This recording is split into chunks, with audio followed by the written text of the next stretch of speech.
Hello bachcho, let's see this question. In this question we have to match column 1 with the column 2. So let's see a column 1A part. There are m balls of different colors and 5 boxes of colors same as those of the balls. The number of ways in which the balls, one in each box, could be placed such that at least 2 balls go to the box of its own color is. Now, a key concept which is used over here is a combination, that is NCR, which is equal to n factorial divided by n minus r factorial into r factorial. Now अब यहाँ पे अगर हम देखते हैं सबसे पहले तो हमारे पास क्या है, यहाँ पे 5 बॉल्स है अलग अलग कलर्स की और 5 ही बॉक्सेस है. तो सपोज मैंने यहाँ पर 5 डिफरेंट बॉक्सेस अरेंज किए, 1 2 3 4 एंड 5. ये 5 बॉक्सेस मैंने लिए. अब सबसे पहला कहते हैं एटलीस्ट 2 जो है वो करेक्ट बॉक्स में जानी चाहिए. ये हमारी पहली कंडीशन होगी. तो इसका मतलब अगर मैं नेमिंग कर देता हूँ A B C D E और मैं बोलता हूँ ए और बी, तो एटलीस्ट है इसका मतलब कम से कम 2 बॉल्स जाएगी. तो फर्स्ट केस मैंने लिया, इसमें दोनों बॉल्स करेक्ट बॉक्स में चली गई.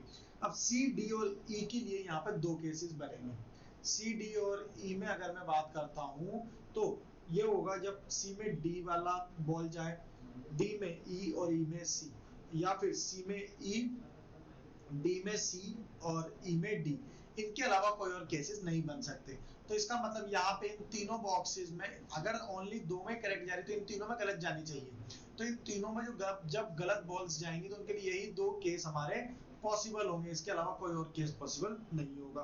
तो इसके लिए हमारे फैक्टर्स क्या बनेंगे, अब 2 बॉल्स हमारी करेक्ट है, इसका मतलब 5C2 तो जा रही है, मल्टीप्लाइड बाय 2 वेज ऐसे हैं जिसमें बाकी के 3 बॉक्सेस में गलत बॉल्स जा रही है, तो मल्टीप्लाइड बाय 2 वेज प्लस अब 3 बॉक्सेस में सपोज यहाँ पर करेक्ट बॉल्स हैं तो उसके लिए तो वेज हो गए 5C3. देन डी और ई दोनों में गलत बॉल्स जानी चाहिए, इसके लिए एक ही केस बनता है जब डी में ई और ई में डी जाए, तो ये हो जाएगा मल्टीप्लाइड बाय 1 प्लस 4 बॉक्सेस में अगर करेक्ट बॉल गई है, इसका मतलब जो लास्ट बॉक्स है उसमें भी करेक्ट ही जाएगी. तो इसका मतलब लास्ट, इसके लिए एक ही केस पॉसिबल है जब चारों बॉक्सेस में करेक्ट है, तो फिफ्थ बॉक्स में भी करेक्ट ही जाएगी. तो यहाँ पे इसको सिंप्लीफाई कर लेते हैं. 5C2 बाय यूजिंग अ की कॉन्सेप्ट, इसको हम सिंप्लीफाई करते हैं, that is 5 factorial divided by 5 minus 2, that is 3 factorial into 2 factorial multiplied by 2 plus 5 factorial divided by 5 minus 3, that is 2 factorial into 3 factorial plus 1. तो क्या हो जाएगी इसकी वैल्यू, ये हो जाएगा 5 into 4 into 3 factorial divided by 3 factorial into 2 multiplied by 2 plus 5 into 4 into 3 factorial divided by 2 into 3 factorial plus 1. 2 से ये 2 कैंसिल आउट हो गया, इससे ये दोनों कैंसिल आउट हो गए, 3 फैक्टोरियल से 3 फैक्टोरियल कैंसिल आउट हो गया. क्या बचा 5 into 4. ओके, तो 5 into 4 ये कितना आ गया यहाँ से 5C2 की इसकी वैल्यू आ जाएगी 5 into 4 20 प्लस 5 2 1 जा 2 2 हो जाएगा, तो 5 into 2 10 plus 1 which is equal 20 plus 10 30 30 plus 1 31. That means जो टोटल नंबर ऑफ वेज आ गए वो कितना आ गए 31 veg for the A part. So we can say A belongs to Q.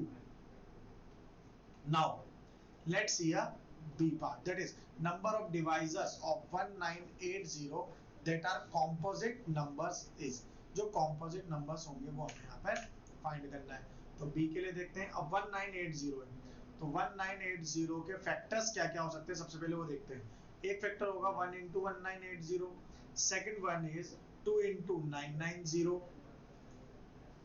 then 3 into 660, then 4 into 495, then 5 into 396, 6 into 330, then 9 into 220 and 10 into 198, then ये हो जाएगा 11 into 180, then 12 into 165, then 15 into 132, 18 into 110, and 20 into 99, 22 into ये होगा 22 into 90, then 30 into 66, then 33 into 60, and 36 multiplied by 55, and 44 multiplied by 45, ये सारे 1980 के factors होंगे। अब कंपोजिट नंबर्स क्या होते हैं? Composite numbers are those numbers which are divisible by more than 2, जो दो से ज्यादा फैक्टर से डिवाइड होते हैं। तो यहाँ पे कितने ऐसे कंपोजिट नंबर है? 1980 is a composite number, 990 is composite number, 660, 495, then 396 is a composite number, 6 and 330 also a composite number, 9 and 220 is a composite number, 10 and 198 is a composite number, 180 is also composite number, 12 and 165 is a composite number, 15 and 132 is a composite number, 18 and 110, 20, 99, 22, 90, 30, 66, 33, 60, 36, 55, 44, 45, ये सारे numbers क्या हैं? हमारे composite numbers है। सबको count कर लेते हैं यहाँ पे। सो 1 2 3 4 5 6 7 8 9 10 11 12 13 14 15 16 17 18 19 20 21 22 23 24 25 26 27 28 29 30 31, so there are total 31 composite numbers. So the answer for this question is 31. That means we can say that B belongs to Q also. Okay, now let's move to the C part. Number of 7-digit natural numbers in which both 2 and 3 are present as digits if no two 2's are consecutive in any numbers is. So let's start solving C part. अब इसमें cases बनते हैं। तो सबसे पहला case, एक case तो ऐसा भी बन सकता था जिसमें एक भी 2 ना हो, बट वो नंबर हमें कंसिडर नहीं करना क्योंकि जो 7 डिजिट का नंबर है उसमें 2 और 3 दोनों इंक्लूडेड है। सो ऐसा तो कोई केस ही नहीं होगा जिसमें 2 नंबर हो ही ना। तो फर्स्ट केस इसमें जो बनेगा दैट इज ओनली 1 2's अकर। जो 2 है वो ओनली 1 टाइम अकर हो रहा है। तो यहाँ पर इस तरह के जो केस है उसमें कितने काउंट्स बनेंगे? दैट इज 7 में से ओनली 1 टाइम आ रहा है, यानी कि 7C1 which is equal to 7 by using our key concept. इसको हमने सॉल्व करके इसकी वैल्यू निकाली। आगे सेकंड केस, केस 2 बनेगा जब 2 2's अकर होंगे। व्हेन 2 2's अकर, जब 2 टाइम 2 आएंगे तब क्या केस बनेगा?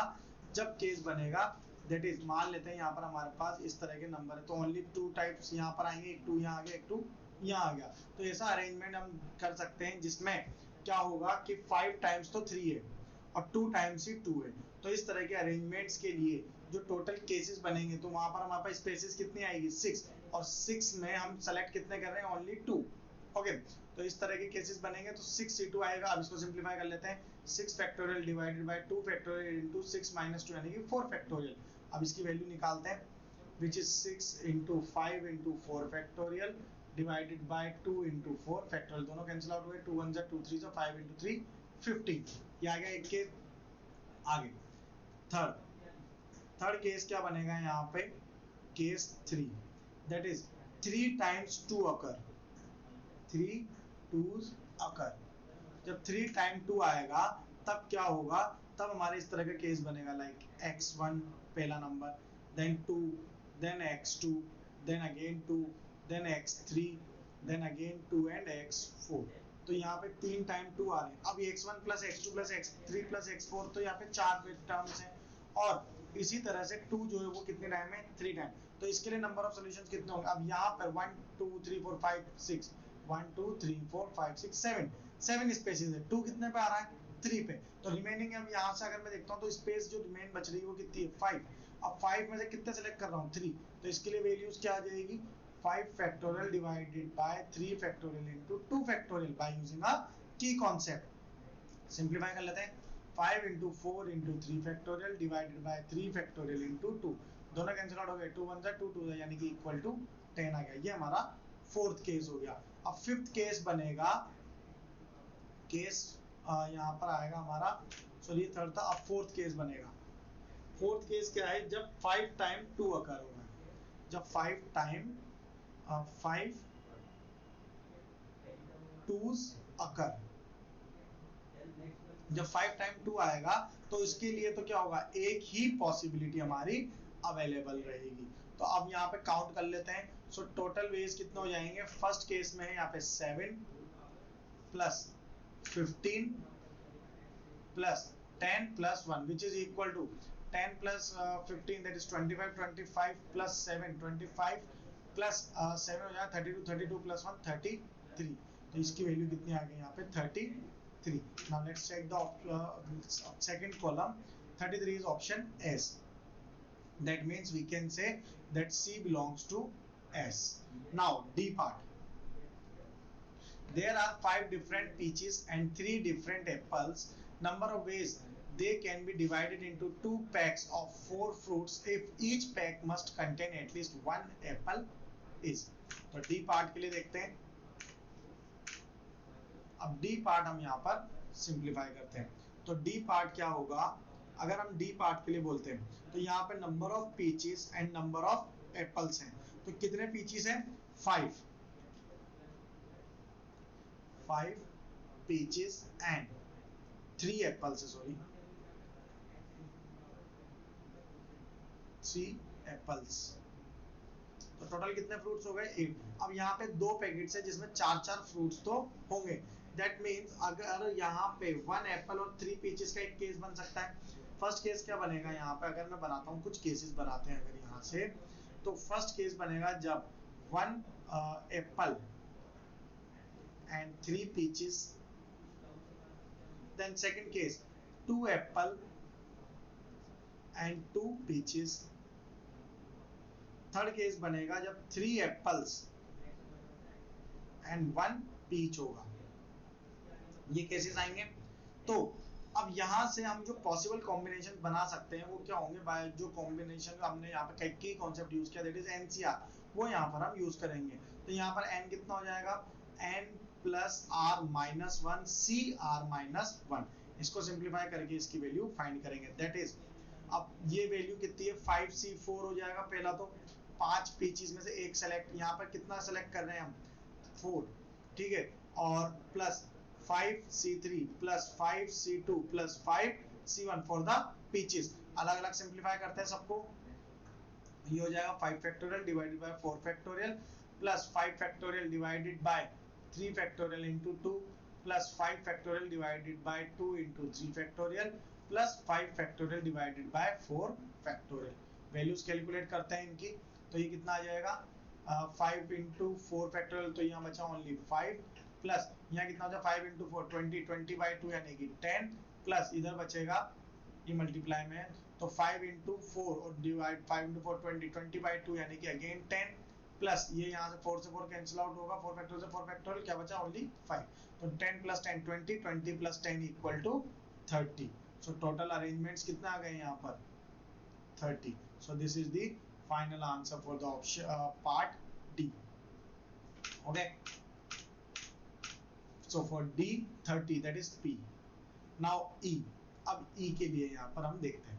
सो a box contains 6 balls which may be all of different colors or 3 each of 2 colors or 2 each of 3 different colors. The number of ways of selecting 3 balls from the box is। E part यहाँ पर अब हम solve करेंगे। तो E part के लिए अगर मैं बोलता हूँ कि सबसे पहले यहाँ पर कितने वेज आएंगे हमारे? दैट इज यहाँ से अगर हम देखेंगे कि सबसे पहला केस यहाँ पर हम केस 1 देखते हैं। केस 1 क्या हो जाएगा? जब 6 डिस्टिंक्ट कलर्ड बॉल्स, 6 अलग अलग कलर्ड बॉल्स हैं, तो इसके लिए यहाँ पर केसेस क्या बनेंगे हमारा? यहाँ पे जो पॉसिबिलिटी बनेगी वो क्या बनेगी? 6 में से 3 सेलेक्ट करना है, तो 6c3। अब इसको यहाँ से की कॉन्सेप्ट यूज करते हैं, यानी कि 6 factorial divided by 3 factorial into 3 factorial which is equal to 6 into 5 into 4 into 3 factorial divided by 3 into 2 into 3 factorial। दोनों कैंसिल आउट हो गए, 3 2 6 और ये 6 से 6, 5 into 4 20। तो केस 1 के लिए वैल्यू आ गई 20। केस 2, केस 2 में हमारे पास अगर 6 बॉल्स जिसमें 3 each of 2 colors,